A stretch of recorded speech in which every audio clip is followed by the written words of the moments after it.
নমস্কার, অমিত মুখার্জি বলছি। আজকে যে কারণে ভিডিওটা করলাম, আমার যেসব ক্লায়েন্ট দুর্ভোগে পড়ে তারাই তো আমার কাছে আসে।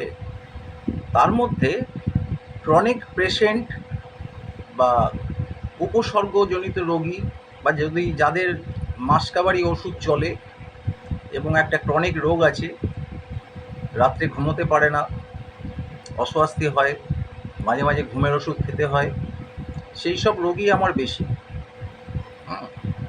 তা ব্যাপার হচ্ছে যে কিছু কিছু রোগী আছে যারা হসপিটালাইজড বা নার্সিংহোমে ভর্তি আছে, তাদের ক্ষেত্রেও আমি এই আধ্যাত্মিক চিকিৎসা করি।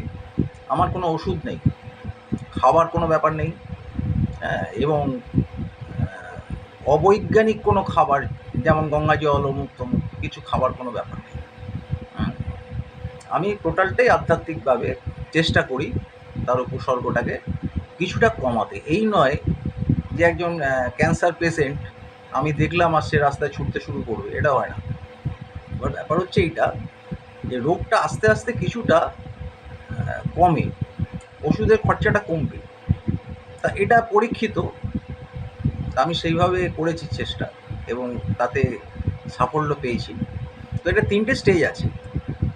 প্রথম স্টেজটা করতে হয়, করে দেখতে হয় যে তাতে রোগের উপশমটা কিছুটা কমলো কি না।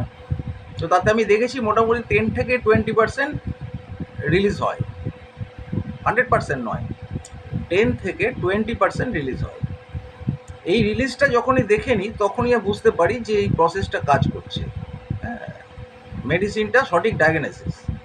তো তখন হয় কি, সেকেন্ড স্টেজটা আমি দিই তাকে, এবং তারপরে থার্ড স্টেজ, এই 3টে স্টেজ আছে। আপনাদের বলে রাখছি, আপনারা যারা এরকম পেশেন্ট এবং রাত্রে শোয়ার সময় অসুবিধে হয়, একটু শুলে মনে হয় ঘুম আসছে না, একটু ঘুমের ওষুধ খেলে ভালো, বা বিভিন্ন রকম দুঃস্বপ্ন দেখেন, বা ঘুম সবাই ঘুমোচ্ছে, আপনার ঘুম ভেঙে গেল। তা এইটা একটা কি হয়, প্রথম যে স্টেজটা সেটা আমি আপনাদের বলছি। প্রথম স্টেজটা হচ্ছে একটা মন্ত্র। এই মন্ত্রটা মুখস্থ করে নেবেন। রাত্রে খেয়ে দিয়ে শোয়ার পর যদি দীক্ষা নিয়ে থাকেন তাহলে গুরু মন্ত্র জপ করবেন একবার, করে এই মন্ত্রটা জপ করবেন। কিভাবে? ঠোঁট নেড়ে না, বিছানায় শুয়ে পড়বেন একদম রিল্যাক্স, মনে মনে, জিভ নড়বে না, ঠোঁট নড়বে না, কিচ্ছু নড়বে না। মনে মনে যেমন চিন্তা করেন সেইভাবে এই মন্ত্রটি মনে মনে আওড়ে যাবে, কিন্তু কোনো রকম শব্দ হবে না বা অঙ্গের কোনো নাড়াচাড়া হবে না, মননে জপ। মন্ত্রটি কি সেটা বলে দিচ্ছি, দরকার হলে লিখে নিন। ওম কৃষ্ণায় বাসুদেবায় হরায় পরমাত্মনে প্রণত কেশবায় গোবিন্দায় নমো নমঃ। আবার বলছি, ওম কৃষ্ণায় বাসুদেবায় হরায় পরমাত্মনে প্রণত কেশবায় গোবিন্দায় নমো নমঃ। এটা চিন্তা করবেন, মননে জপ করবেন। কোনো বাধা ধরা নিয়ম নেই যে এতবার জপ করতে হবে। এইটা জপ করতে করতে দেখবেন ঘুম এসে গেছে, এবং আপনি কখন ঘুমিয়ে যাবেন নিজেও জানেন না। ঠিক আছে, এইটা আপনি জপ করবেন। আর সারদা মায়ের ছবি নিশ্চয়ই দেখেছেন। আপনি বালিশে যখন মাথা দেবেন, আপনি চিন্তা করবেন ওনার ছবিটা।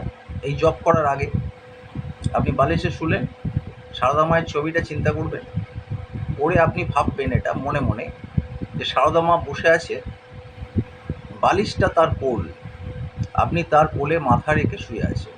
এইটা চিন্তা করবেন আর এই মন্ত্রটা মননে জপ করবেন। ঠিক আছে, তাহলে দেখবেন 7 দিন করে দেখবেন আপনার যা রোগের যা মানে প্রাদুর্ভাব, সেটা অন্তত 10 থেকে 20% রিলিজ হয়ে গেছে। যদি হয়ে যায় তাহলে আমার ফর্মুলাটা কাজ করছে। ঠিক 7 দিন বাদে আমার সঙ্গে যোগাযোগ করবেন, আমার নাম্বার নিশ্চয়ই কারো কাছে পেয়ে যাবেন।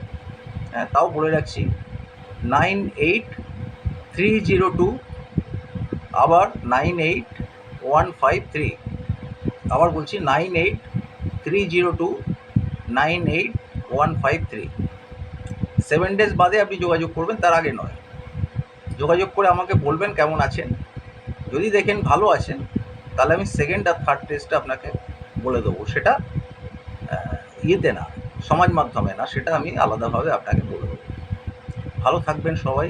আপনাদের ভালো করার জন্যই তো আমরা সাধনা করি। এই ভারতবর্ষে কোটি কোটি সাধু সাধনা করছে নির্জনে, এবং অনেক গুপ্ত সাধু আছে যাদের আপনি চেনেন না। তারা কিন্তু সবার ভালোর জন্যে, সাধুদের তো নিজের লোক কেউ নেই, তারা কিন্তু সবাই আধ্যাত্মিক সাধনা করে যাচ্ছে কেন, জগতের ভালোর জন্যে। তা আপনাদের ভালো হোক আমি চাই, সেই জন্যই মন্ত্রটা আমি সমাজ মাধ্যমেও দিলাম। ভালো থাকবেন।